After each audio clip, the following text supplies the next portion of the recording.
I'm officially recording. The show starts now.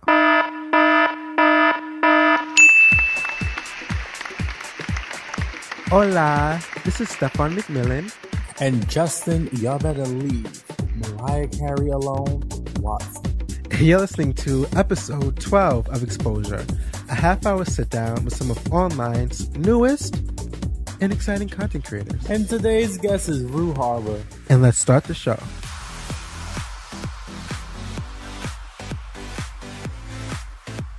Hello, Exposure fans. We're back for episode 12. So excited to be here. Justin, what are we talking about today? And today we're going to have a quick tip for podcasters. We're then going to get into the interview with Roux. We're going to have word of the week. And we're going to do Ask Stefan. Ask Stefan. Okay? And let's get started with our quick tip.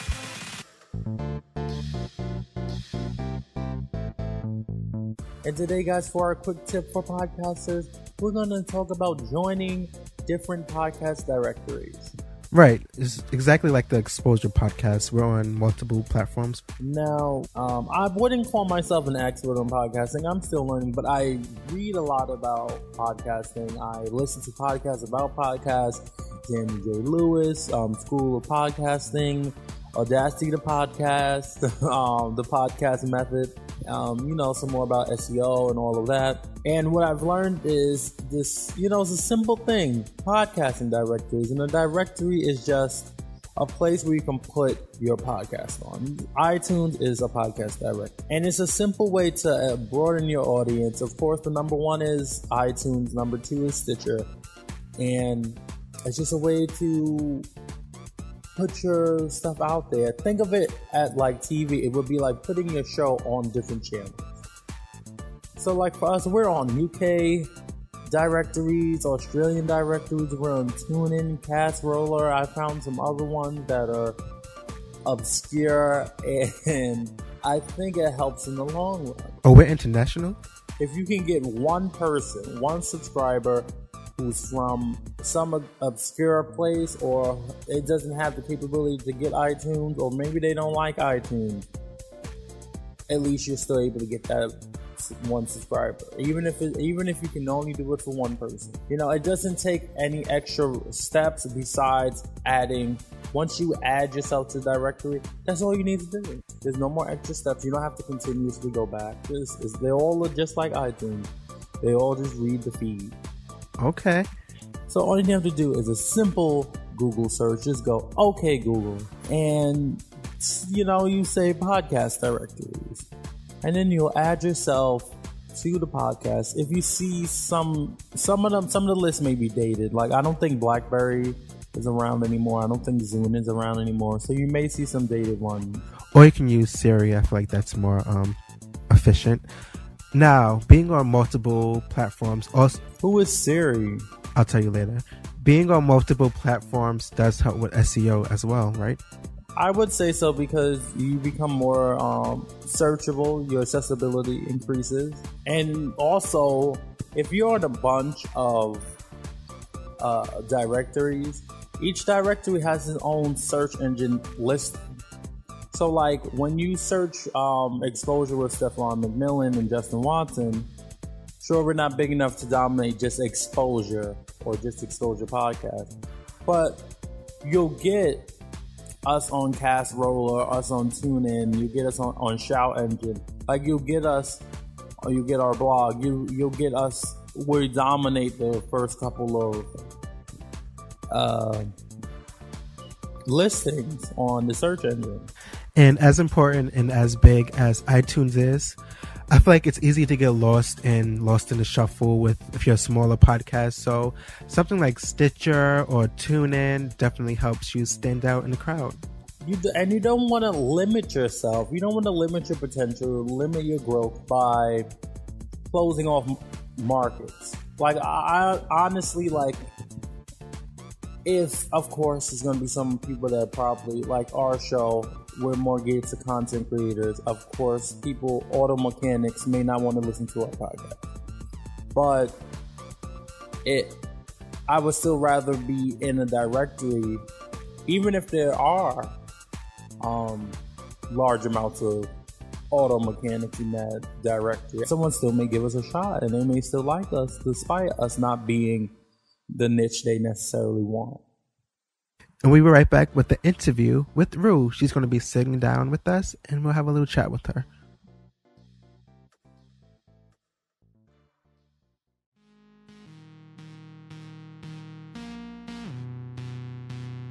Hey, did you guys know you can get even more content from your two favorite hosts?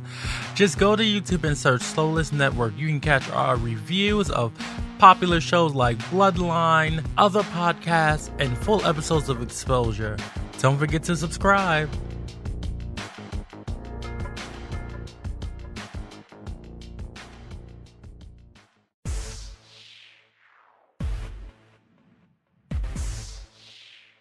So everybody loves online shopping, and everyone pretty much loves Amazon. I know I do. It's so convenient and easy to use. Well, now you can do your regular shopping and support Exposure by using our affiliate link. That's j.mp/slowlist. Use our link and just shop as you usually would. It's free, easy, and you'll be helping out the show. That's j.mp/slowlist. That's SLWLIST.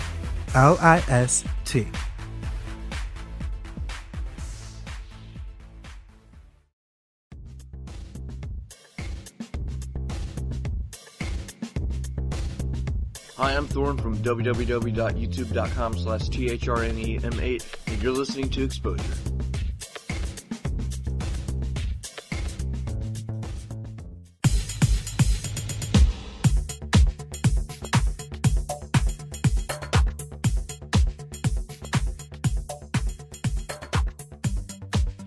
And guys, we're back here with Roux. Thank you for coming. Thank you for having me. And we're gonna get started with this first question. What made you start YouTube?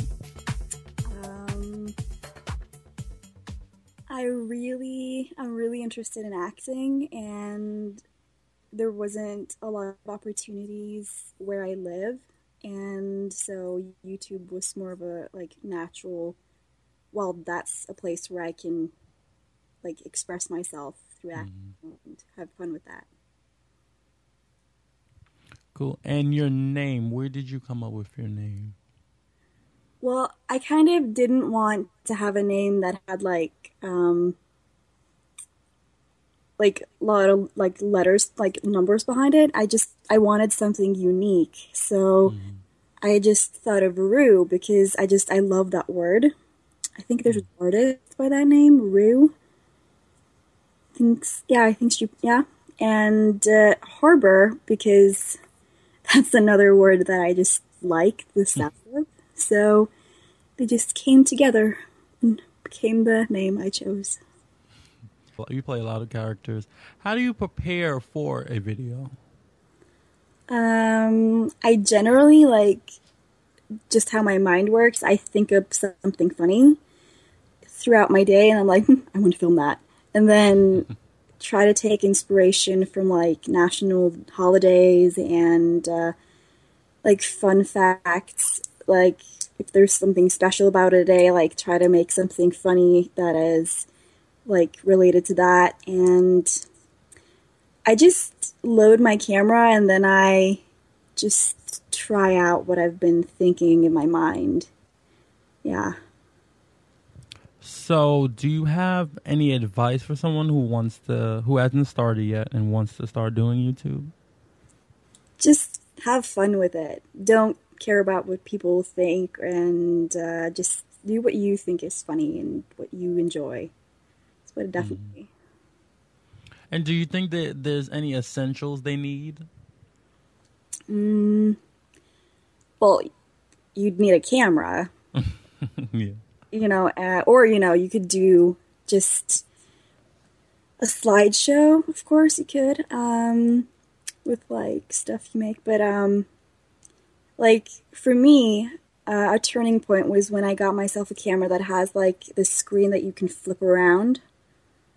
Because I didn't have that when I started, and a lot of the times I would film something, I was just totally exhausted, and then all of a sudden when I'm checking the material, like half my face is not in the screen. Like that is just so annoying. So like I would put that on the like list of like smart tips, like to have a camera that you can see the screen while you're filming. So do you ever get like video block, like writer's block, but for videos?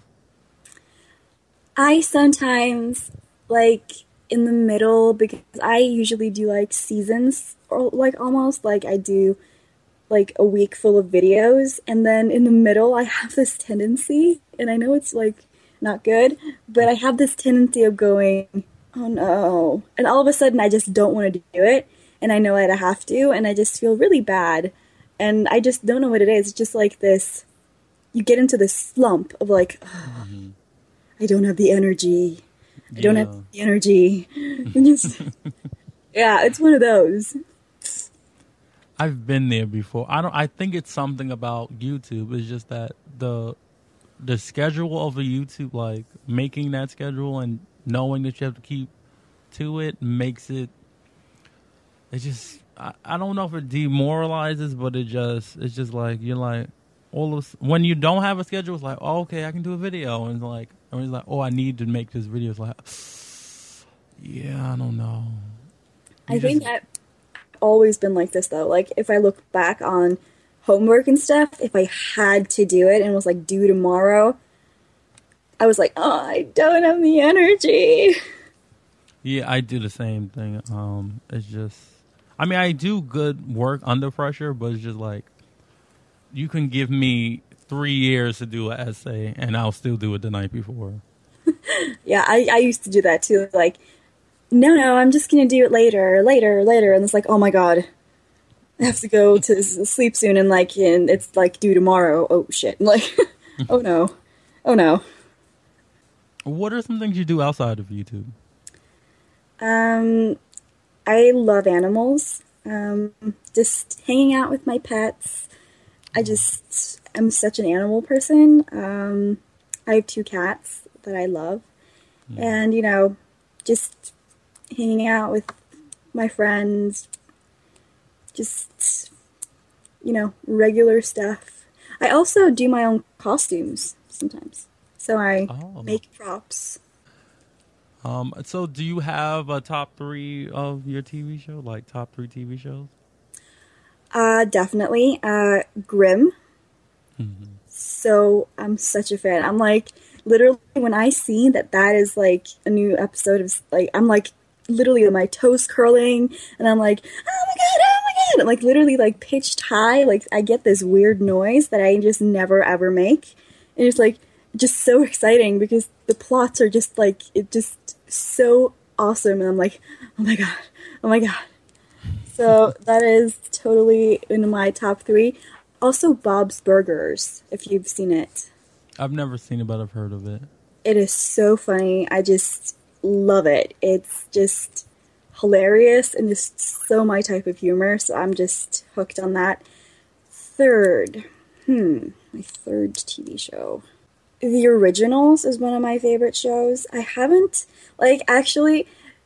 seen it in a while, and it's not because I don't like it. It's just, it was so thrilling that I couldn't watch anymore. And like, I'm waiting for like some sort of wave to come over me, and then I'm just going to marathon up on them. There's this show called The Following. I don't know if you ever heard of it. I've heard of it, but I don't know what it's about. Okay, it's a really good show, but it's so infuriating. So it's about a cult of like psychopaths, serial killers. And there's one serial killer like leading the pack, right? And he gets away with everything. Like he escaped from prison. Then this one guy is like, Kevin Bacon is like chasing, hunting him down.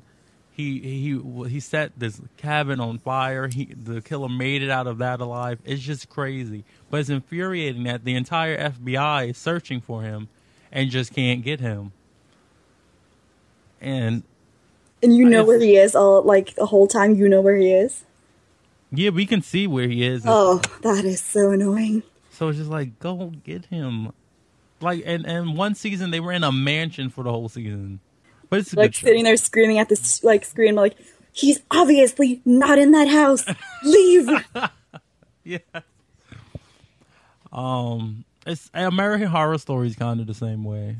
Oh yeah, that is one of my favorite shows. I forgot like about that. Like that is one of my top 3. Literally, like no, I can't have a top 3. I have to have a top 10 because no.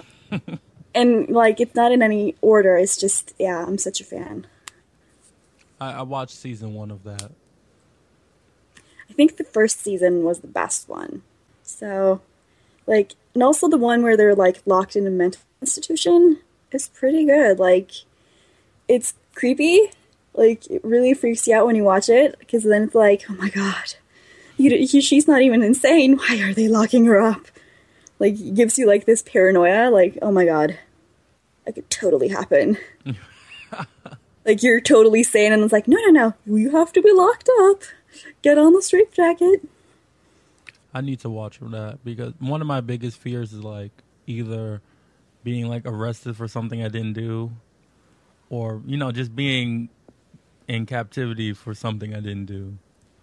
Yeah, like for me, it's like mental institutions just freak me out. Like, his, when you see movies where it's like, no, she's not actually crazy, or like the person is not actually crazy, but like people are still like, no, you can never leave. Ever. Like, oh my god. Like, it's gotta be horrible though. It's like, no, we have DNA evidence that you were there, and you're like, no, but I didn't do it. But we have DNA evidence. You're going to sit in jail forever. It's like, gotta be horrible. Okay, this is the final question. Ooh. Okay, I love this question. All right. So, for 24 hours, you can get a login to any YouTuber's channel. You can do something nice or something mean, like delete somebody's videos, or you can just like promote yourself or just, do whatever you want with their channel. Whose login do you want? Oh, that is such a good question. I think I would log into somebody, like I would find somebody who has videos of like animal abuse, like where they think it's funny. And I would log in and I would like erase their entire account. Like make it impossible for them to ever like post anything again because, they're sick in the head. Like, thinking that's funny? No. Yeah. Oh, that was a really good answer. Because most people say like, oh, I'll just promote myself on PewDiePie or something like that. I think I would feel really bad, like I didn't earn it, if I just broke into their channel and like, hello, this is free. Yeah, I would demolish like the mean, evil people of the world. Like, haha, you don't have a channel anymore. Sucks for you. Superhero of YouTube. And thank you so much for coming. Thank you so much for having me. Well, this was so much fun. Hey, this is Roux. If you want to check out my channel, it's channel Roux Harbour on YouTube, and you should totally subscribe. I would totally be super happy about that. If you like my stuff, subscribe and like and comment, and yeah, have a good time and watching my videos.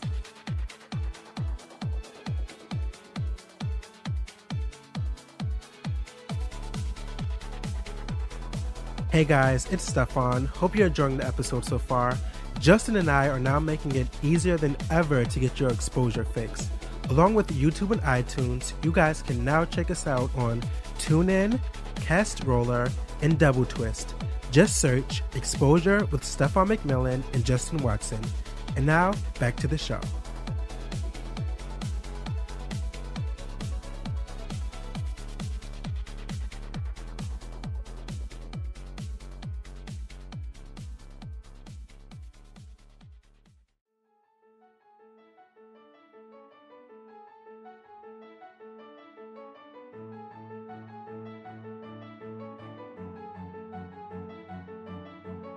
Hey guys, Justin here, and I just want to take a moment to tell you, exposure is such a joy to do, even though Stefan is a part of it. But to maintain our consistency, we need your help. Patreon.com is a site where people can give money monthly to support their favorite content creators. If you love us, head over to patreon.com/slowlist. See you there.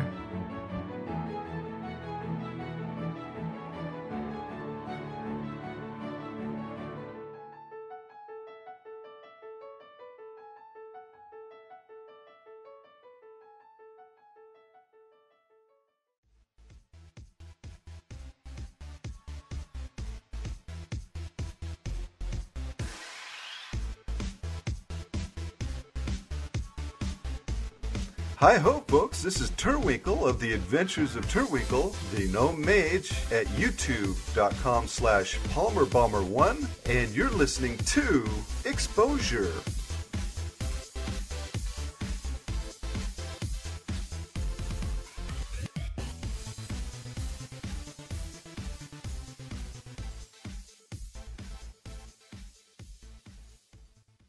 If you got some questions and you need some answers, ask Stefan, ask Stefan. No matter what it is, you'll be so happy with that. Ask Stefan, from relationships to how to shake your hips. Ask Stefan, he's a real cool guy. And we're back with Ask Stefan. We'll be answering your questions that you guys send us at slowlistnetwork@gmail.com. Or we'll be reading some questions that we saw on Reddit. So, Justin, what's the first question? Steven, he's a really cool guy. Yeah. Who sings that song? Symphonia 7. Okay, let's keep it that way. Continue. No. Sometimes people have to do covers. I'm like Whitney Houston. I sing your song better than you do. But anyway, today's question is about school. The title is, I am starting school this fall, but have a really good full-time job right now. I am starting massage therapy school this fall, but my current job pays really good money. Option 1. I can fast-track my schooling and quit my full-time job. Doing this means I can graduate in 6 months and get a part-time job while I'm in school. I may have to trim down on spending a little bit, get a smaller place, but I may get to my dream job faster and start making good money again. Option number 2. I can go the slower route and keep my full-time job, doing part-time school at night. This will take me twice as long to graduate. I would probably also become sleep deprived over that year because the classes end at 10:30 at night and I would have to be up at 6 for work. I would get to keep my current wage though, which would be awesome, but help me. All right, well, we're here to help, okay? Well, the second option seems pretty much terrible in my eyes. And I would say for the first option, I would go for that because I always say shoot for your dreams. You know, the outcome is definitely going to be the better option. So, and also, I feel like with your full-time job right now, you don't know how much job security is going to be there. So you may lose your job and be stuck without being at school. So I would say stick with school. I mean, I think that's the best option. I think that's the best option. Wait, I'm a little confused by your answer. He's sticking with school in both scenarios. Well, okay, let me break it down for Justin since he's having some issues. I would say stick with being a full-time student instead of being a part-time student.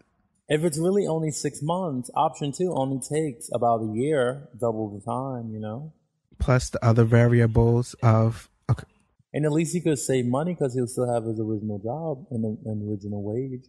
I'd rather fast-track through school than have to deal with a job that may or may not go anywhere. I feel like, number one, okay, he graduates in 6 months into what? Massage therapy. Like, is that a crowded market or not? I don't know. But it probably is because I've heard of plenty of people going into that. Like, if you already have a way to get a job in massage therapy, then fine.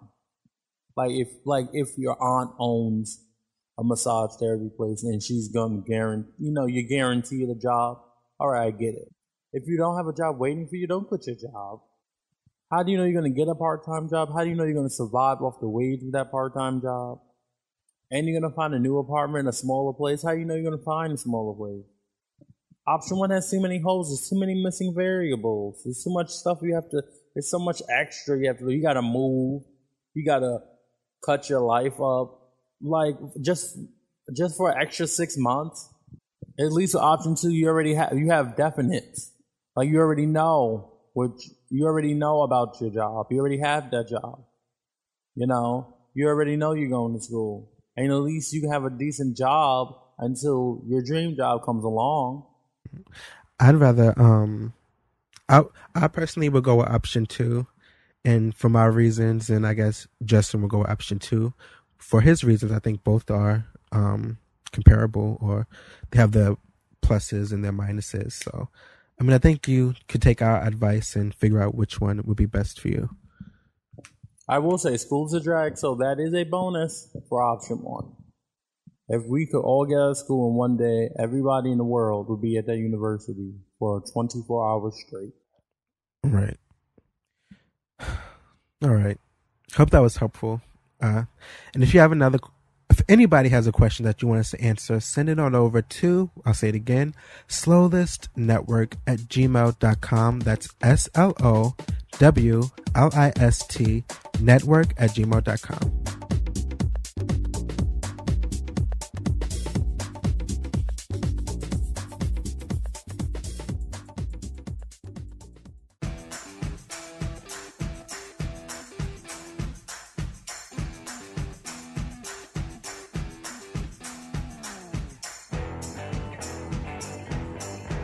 And guys, we're back with Word of the Week, the new Smash segment everyone's talking about. And this week's word is Cinderfella. And Cinderfella is a man who must be home by midnight for any one of a variety of reasons, or he will face serious consequences. Dude, it's 11:45. I have to get out of here and take my medicine, or I will pass out. You're such a Cinderfella. Now, I was thinking of it as like he has to be home by 11:45, or else his wife would get on him, something. I guess, but it could be any variety of reasons in there too, you know? Some people curfew, some people just don't want to hang out late, some people old, and some people just need any excuse to leave because they trapped or they feel trapped. Have you ever been in a situation like that? Yeah, actually, yes. And how did you get out of it? I just said, bye. Wow. I mean, like you never had your friend call you and act like it was an emergency? Oh, no. I've done that for somebody. That's fine. Did it work? I guess so, yeah. We were talking about yesterday. Catalina was on the phone when her friend drank, and her friend was rambling, and she wanted to get off the phone. So she was like, oh, girl, I done left some chicken in the oven. And you know what's funny? Those are the best lies. One, if someone says, oh, girl, they're lying. But those are the best lies. Because she had cooked chicken earlier. You see, and that's the thing. When you lie, if you don't use something that's actually real in your lie, it's going to be 10 times harder to lie. If you use real stuff, it's just timing is off. That ain't no problem. The old girl part. But me and Dick, we were just dying because it sounded like somebody's black mother. Like both our mothers have done something similar. I'm sure you're used to that. Like, I don't know if your parents ever done this, but like they're on the phone and they blame you. Like you're the reason they have to get off the phone. They be like, oh girl, this boy causing trouble. I gotta call you back. Cinderfella. Okay. We'll be right back, you guys.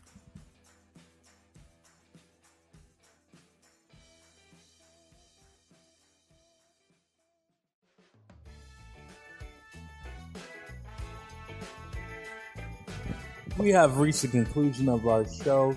We thank you all so much for the support and for listening, but we need more people. We need you to go out there.